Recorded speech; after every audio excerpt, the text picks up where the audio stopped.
بنایا گیا ہے۔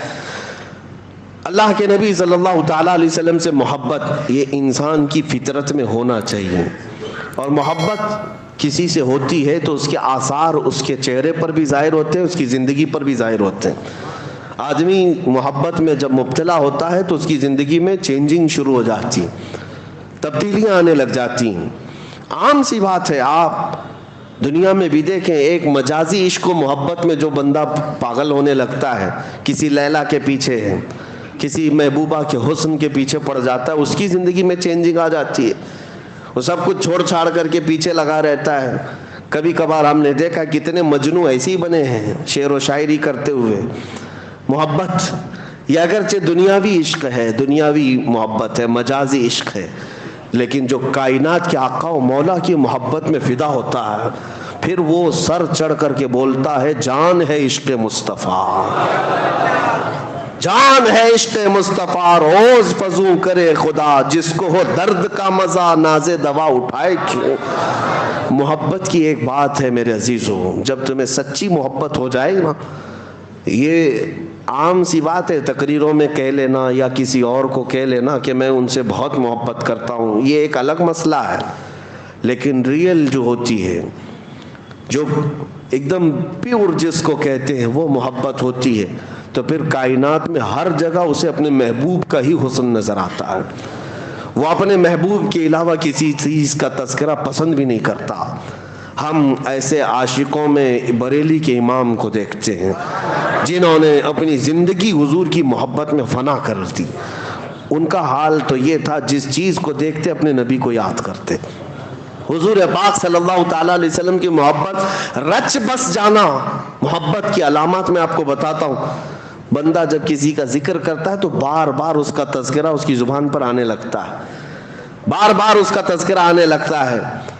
میں آپ کے ذہن کو قریب کرنے کے لیے ایک بات کہتا ہوں۔ ایک بندہ مرید بننے کے لیے ایک بزرگ کے پاس، کہا کہ مجھے مرید بنا دیجئے۔ کہا جانتے ہو مجھ کو؟ کہا پہلے سنا تھا، آپ بڑے بزرگ، آپ کے پیچھے چلوں گا۔ انہوں نے کہا میرا جو طریقہ ہے وہ یہ ہے کہ پیر سے بے انتہا محبت ہونی چاہیے۔ کہا میں محبت کرتا ہوں آپ سے، مرید کر لیجئے آپ۔ کہا ایسی نہیں، میں دیکھنا چاہتا ہوں۔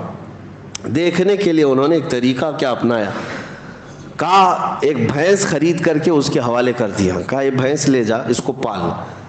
کہا کیا کرنا ہے اس کو؟ کہا اتنا پالنا اس کو، صبح نہلانا، دوپہر میں نہلانا، رات میں بھی نہلانا، 3 بار نہلانا، کھانا تم اپنے ہاتھ سے کھلانا اس بھینس کو، اور اس کے پورے بدن کو پوچھا مارتے رہنا، صفائی کرتے رہنا، اور اس کے ساتھ بیٹھ کر کے تھوڑی دیر باتیں بھی کرتے رہنا، اس سے دل لگا لینا۔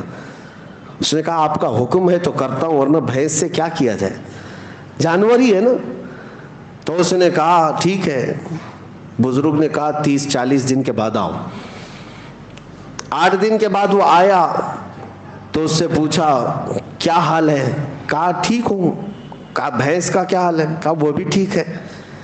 پھر انہوں نے سوال کیا دن بھر کیسے گزارتے ہو؟ کہا اچھے سے گزارتا ہوں۔ بھینس؟ وہ بھی اچھی ہے۔ کہا جاؤ 40 دن کے بعد ہم ملتے ہیں۔ 40 دن کے بعد آئے۔ اب آنے کے بعد اس بزرگ نے پوچھا کیا حال ہے؟ کہا میری بھینس کا حال بھی بہت اچھا ہے۔ کہا تیری خیریت پوچھ رہا ہوں، بھینس کی بات کر رہا ہے۔ دن کیسا گزرتا ہے؟ کہا میری بھینس تو بہت اچھی ہے، صبح اٹھتی ہے میرے ساتھ بات کرتی ہے، دوپہر میں نہلاتا ہوں، رات میں اس کے ساتھ بیٹھتا ہوں۔ کہا میں تیری خیریت پوچھ رہا ہوں، بھینس کی بات کر رہا ہے۔ اس کے بعد جتنے سوال وہ کرتے رہے، ہر بات میں بھینس۔ تب اس بزرگ نے فرمایا کہ یہ صرف اور صرف ریہرسل ہے، ایک پریکٹس ہے۔ ایک بندہ اگر جانور کے ساتھ بھی وقت گزارنے لگ جائے تو اس کا دل اس کے ساتھ لگ جاتا ہے، اور اگر تو اللہ کے رسول کے ساتھ دل لگا لے میرے عزیزو، جانور کو تو یہ اختیار نہیں تیرے دل کو قابو میں رکھنے کا، لیکن آمنہ کے لال کو یہ اختیار ہے تیرے دل کو اپنے قبضے میں رکھنے کا۔ حضور پاک صلی اللہ تعالیٰ علیہ وسلم سے محبت بڑھے گی تو کیسے کہ کثرت سے ان کا ذکر ہونے لگ جائے، صبح دوپہر شام ان کی حدیثوں کی بات کرو، حضور کے اخلاق کی بات کرو، نبی پاک صلی اللہ علیہ وسلم کی سنتوں کی بات کرو، آٹومیٹک آپ کو محبت ہوگی۔ اور اگر حدیثیں یاد نہیں ہیں تو کم سے کم حضور پر کثرت سے درود پڑھنا شروع کرو. 1000 بار روزانہ تم درود پڑھو, پھر 40 دن کے بعد مجھ سے ملاقات کرو. میں آپ سے بتاتا ہوں انشاءاللہ یہ وہ کامل وظیفہ جو امام غزالی نے فرمایا میں آپ کے سامنے کہہ رہا ہوں. 40 دن کے بعد تمہاری خود کی کیفیت یہ ہوگی کہ دنیا تمہیں پھیکی لگنے لگے گی, اور ہر رات تم یہ کہہ کر کے سو گے میرے آقا آؤ کہ مدت ہوئی ہے, میرے آقا آؤ کہ مدت ہوئی ہے. تیری راہ میں آنکھیاں بچھاتے بچھاتے, تیری یادوں میں تیری حسرتوں میں بڑے دن ہو گئے ہیں گھر کو سجاتے سجاتے. یہ کب ہوگی؟ جب کثرت سے تم حضور کو یاد کرو. اعلیٰ حضرت کو ہم نے دیکھا, فنا پھر رسول یوں ہی نہیں کہتے. کوئی صاحب آئے اعلیٰ حضرت کے پاس, ایک گلاب تحفے میں لے کر آئے, کہا کہ حضور یہ بہت اچھا گلاب ہے, قبول فرما لے. دیکھا, اس کے بعد کہتے یہ تو صبح کھلتا ہے شام میں مرجھا جاتا ہے, میں اس گلاب سے محبت کرتا ہوں جو کبھی نہیں مرجھاتا, جو کبھی نہیں مرجھاتا. لوگ پھول کی تعریف کر رہے تھے, اعلیٰ حضرت سے خاموشی گوارا نہ ہوئی, پھول کو دیکھتے رہے اور پھر نعت بھی لکھتے رہے. کیا؟ سر تاب قدم ہے تن سلطان زمن پھول, لب پھول دہن پھول زکن پھول بدن پھول. حضور کے ہر عضو کو پھول سے تشبیہ دینے لگ گئے. لب پھول دہن پھول زکن پھول بدن پھول. واللہ جو مل جائے میرے گل کا پسینہ, مانگے نہ کبھی عطر نہ پھر چاہے دلہن پھول. کیا بات رضا اس چمنستان کرم کی, زہرا ہے کلی جس میں حسین و حسن پھول. اب اعلیٰ حضرت کو اٹھا کر دیکھیں, پوری نعت پھول پر لکھی ہے لیکن گلاب پر نہیں, مدینے کے گلاب پر لکھی ہے. محبت اس کو کہتے ہیں کہ جب اپنے محبوب کا تذکرہ ہو تو دنیا میں کسی بھی شے کا تذکرہ ہو لیکن یاد اپنے محبوب کی آ جائے, یاد اپنے محبوب کی آ جائے.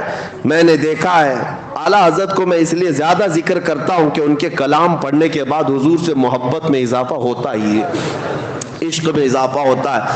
اپنا پریکٹیکل تو ہم بتاتے ہیں, باقی دوسروں کا معلوم نہیں. نبی پاک صلی اللہ تعالیٰ علیہ وسلم کے دربار میں قریب ہونے کا جو شوق بڑھتا ہے وہ اعلیٰ حضرت کے کلاموں سے بڑھتا ہے.